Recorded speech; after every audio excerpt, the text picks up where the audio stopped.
Hello, everyone. Welcome to this week's episode of Entertainment Expansion. We're your hosts, Tyler Callahan and Mike Ferrante.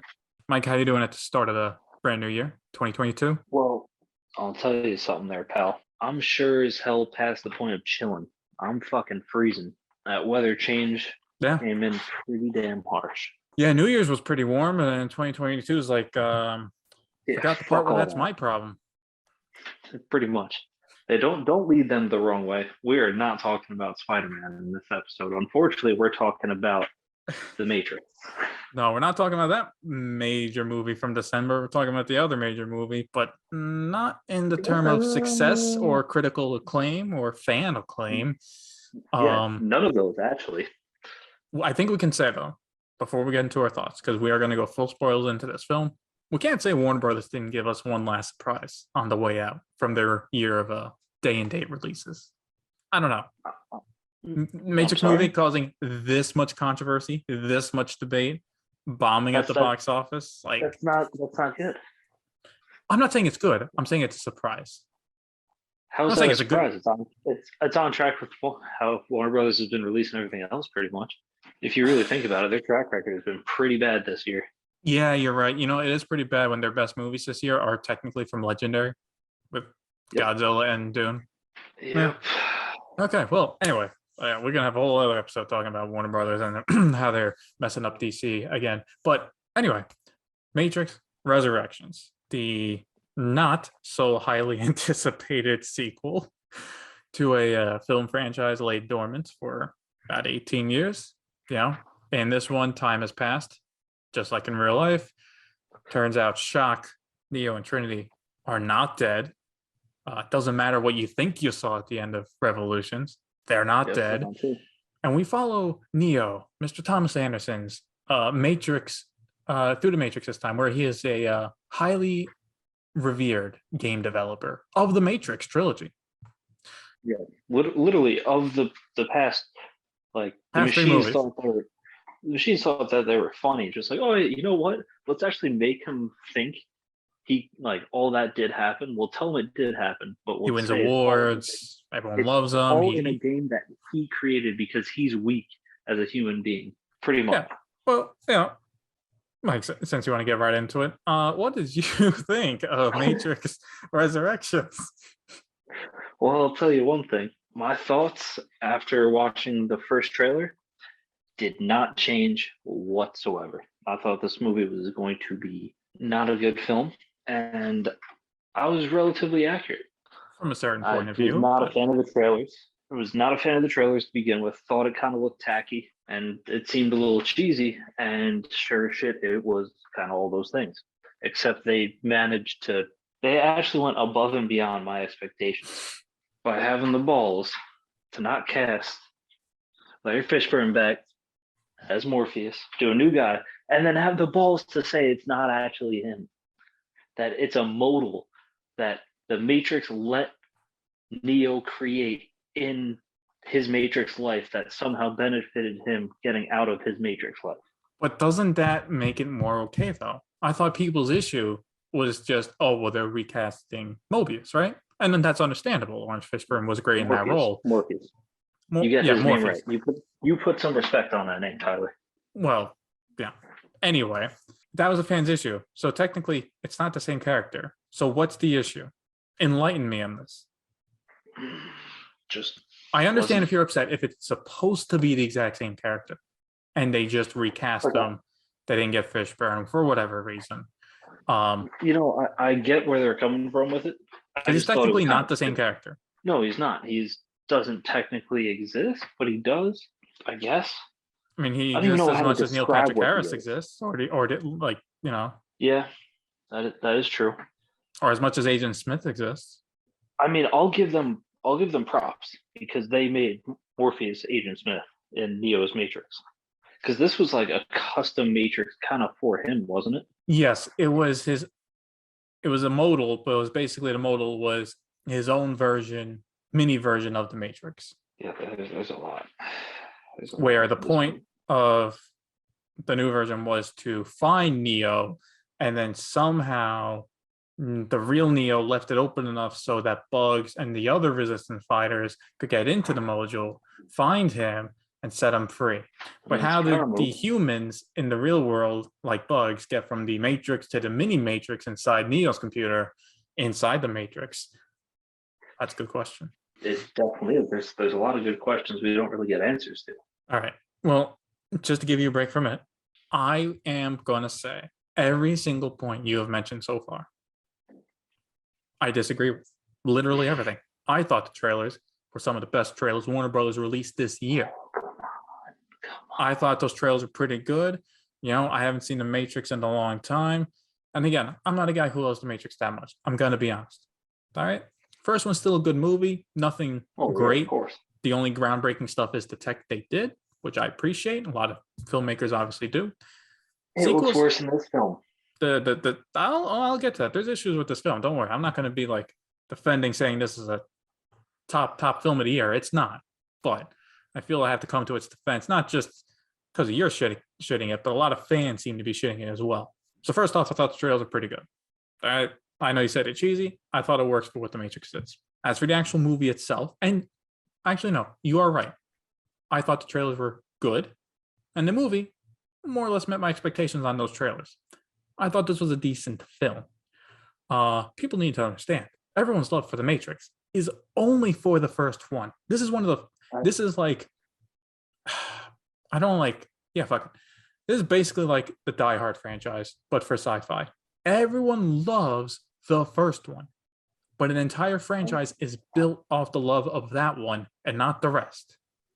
Hey, if we're talking about Die Hards here, The Vengeance was pretty good.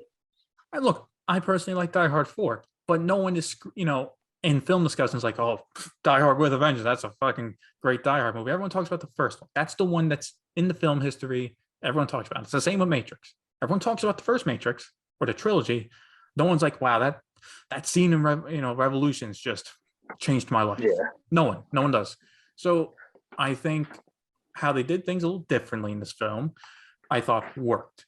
I thought I was worried. My main concern was, how are they going to write that Neo and Trinity came back to life? And the fact that they actually went into detail on how it happened, I thought worked. I actually thought it worked. They modernized it. Obviously, video games are the big thing now. And, a lot of people, you included, I'm not the biggest fan of The Matrix being a video game, but think of it from a machine's point of view. Neo's lived all these events. If there's you can't tell him they didn't exist. So what do? You compartmentalize them. So you tell him, you make him believe, oh no, they happened in a game you made. Yeah, now they could have went with sense. And look, to be honest, that works a bit better than they could have went stupid with it too. They could have been like, no, these exist as movies, and you're an action star. You're Neo the star. You're the star who played Neo inside the Matrix. That would get real stupid. It would. It would have so been. I think video game gives them like an updated take. It's not too on the nose. Like these were movies that were success, and now they do name drop Warner Brothers, but I thought it was fine. And personally, I found the first half more interesting than the second half. But yeah, that's a big fact. And honestly, the second half is where it really lost me. Overall, I thought the acting was pretty good across the board. I thought the new cast of characters were great. I think the guy's name is Jonathan Groff. I really feel bad for him. Like he did his own take of Agent Smith. I thought it worked for what the film was, but I will say, I do agree with fans. It's a tough shoe to fill. It's tough shoe to fill. I would have liked, because look, he's just doing what the director asked, and I don't blame him. But to give a note to the director, he really should have acted like Hugo Weaving. We saw it in Revolutions. It can be done by other actors to try and get the mannerisms down. If he tried to get the mannerisms down, I think people would be okay. Now, obviously, I would have preferred Hugo Weaving coming back, but assuming that's off the table, I think that's what they should have done with the character. I would have preferred it, because Hugo Weaving in the first trilogy is amazing. It's one of those standout villains. But it kind of redefined villains of that generation. Yeah. So before I go into what I didn't like, because there are some things, I'm going to give you this chance, Mike. Is there anything you actually didn't like about the film? Well, actually, now that you mentioned it, a lot of the points that you liked aren't bad points to the film. Like the acting is pretty good. Yeah. Like the actors who showed I up think brought their A game. they definitely did. I think where it loses me is the fact that there was really no good action set pieces in this movie. That's my main criticism. Yeah. Coming from like, yes, the other you're right, the other two Matrix aren't that good. But there's good fight But scenes in them. yes, there is, and great fight choreography. We know Keanu can do these stunts and fight, not maybe as intense as he could back then, but we've seen what he's working with these days with John Wick. Mm-hmm. Yeah. The dude's got talent. Let him use it. Give us something cool to look at. But they weren't trying to do that, Tyler. They weren't. No. Things I did like about the movie though, didn't. The script wasn't even that bad. Like it had some good dialogue scenes. Like, yeah, I didn't like some of the story beats that went on, but the actual dialogue, the character interactions, the believability that these are all kind of cohesive, like all that worked. Just not much else. Yeah, I thought the story for the most part was fine.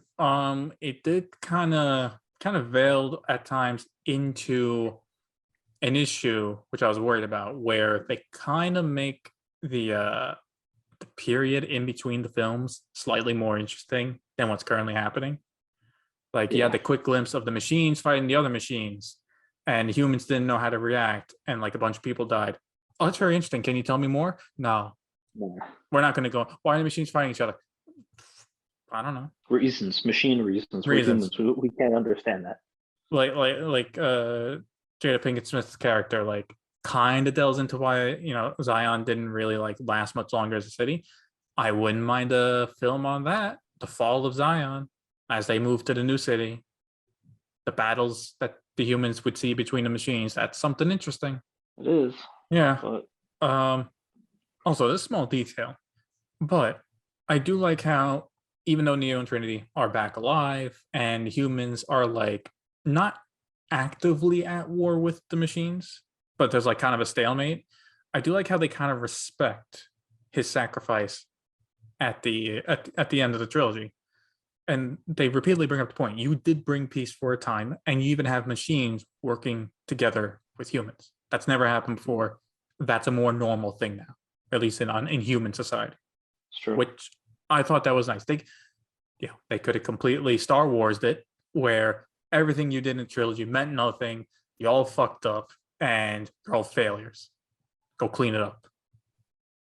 It's like no, there was progress made, which I respect. Another issue I had, besides the action is my main thing, because look, I didn't know how the movie was going to go, but I thought at a minimum I was guaranteed some badass fight scenes. And there could have been the warehouse scene where they're all trapped, close quarter combat. That should have been better shot. Agreed. Everyone's fighting their own person. Cutting in between the different fights. The final fight in San Francisco should have been interesting, but as soon as they left the coffee shop, was boring because everyone in the Matrix did it seem to you they just ran like zombies when they're chasing them, Neo and Trinity on the bike and attacking the other humans? Like they're just acting like zombies, kind of. Maybe. I mean, I didn't pay that close attention to that specific scene. Because like when they're like they start to run up to Neo, they get on the bike, like no one's saying anything. All you're kind of missing some like blood and guts on them, and they're acting like zombies. Well, no, they're Matrix. Essentially, they are zombies, though. They're zombies to the Matrix. Also, they never really made it clear at that time. Did Agent Smith take over all those people, or was that the architect doing that? That's a great question. Because Agent Smith's like, yeah, I saved you, but we're not. That was like that's like our temporary truce over, right? And then they like break out of the cafe, and it's like, well, so like, is this the architect who got kicked out of the Matrix? Is he just like fuck it? He's controlling everyone inside the Matrix to kill them, or is it Agent Smith? Because we know Agent Smith can do it in the original one, but then they look like Agent Smith. They just looked like other people. Yeah, I think they did that because it wasn't. They didn't have the budget. Yeah. Well, you think at $190 million you would have the budget, but whatever. Yeah, another negative I have. How much this one costs? 190 million. It's not a cheap movie, but it's not an expensive movie. It's pretty expensive. It costs more than Suicide Squad. Yeah, when you put it that way, Suicide Squad was a lot better movie. Yeah, they definitely used their budget. Better action too. Oh yeah, look at that. Yeah. And their CGI was better too. I think everything was just better. Another thing too, This was you're definitely looking at money wasted. 190 million. You're looking at 60 million less than Infinity War. That had a lot of CGI, but this can't go unsaid. The ending of the ending of the movie, I actually really enjoyed. With them shit talking Neil Patrick Harris, they fly off into the sunset. Why, oh why did they not just get the original song? Why is there a cover for the Rage Against the Machine song? It's not even a good cover. I'm sorry. It's just not. No offense to the artist. It's not good. It's not. Well, everyone really enjoyed the covers and all the trailers this year. Yeah, it's Or fine for sorry, the openings, trailers to right? build up hype, but when you put it in the actual end credits, no, no, no, no, no, no. Black Widow did it in the opening. But what was Black Widow a good movie at the end? It was No, not. but that cover was better than the cover we got in the Matrix. Yeah, it was. It was. Like if it was a good cover, I can kind of like, all right, fine. This is a new version. Let's Yeah, go fresh. But like, it's not even you can good. kind of appreciate it. Yeah, no. I can't. Yeah, I can't even appreciate it. So yeah. I mean, final thoughts for me. I like the movie. It more or less met my expectations. But for me, that puts it at an okay to good movie. It's not a great movie. It's not one of my favorite movies of the year, but it is also not a terrible movie that a lot of people are saying, at least in my view. Well, I think we're gonna have to agree to disagree on this one there, Tyler. Okay. But let me ask you this question: would you recommend this movie to someone? I would say yes. I would say yes. And I would preface that at a minimum, you need to watch the first Matrix film and a YouTube recap of 2 and 3. Like, I don't feel you need to sit down and watch the entire trilogy to get this, partially because they also do a lot of flashbacks. Like, they do really kind of like the editing in this film is kind of set so, like, hey, in case you haven't watched any Matrix in 15 years, we're going to show you a flashback just so you get the idea. Just hey guys, we know it's been a while, but yeah, they kind of build it. So like, watch the first one, YouTube recap of 2 and 3, you're good to go. But I will say, I do recommend it. Just go into it with an open mind. Go into it with an open mind. Slightly different Matrix film. I think you'll have a good time. Okay, so I'm gonna say you should watch this movie only if you've seen the others. That's pretty much it. Otherwise, I don't really recommend this. There are better movies that have been out this year, and if you're or last year, sorry, if you're looking for a good movie to watch, this wouldn't be on my list. Like, oh yeah, you need to watch this. This is something good that came out this year. But as always, we want to know what you guys thought of the movie. Are you planning on seeing it? Did it live up to your expectations? In either way, it could live up to it being absolute garbage, or it could live up to it being an okay film. But freely let us know at Entertainment Expansion. You can find us on Instagram, Facebook, and YouTube. As always, thank you for listening.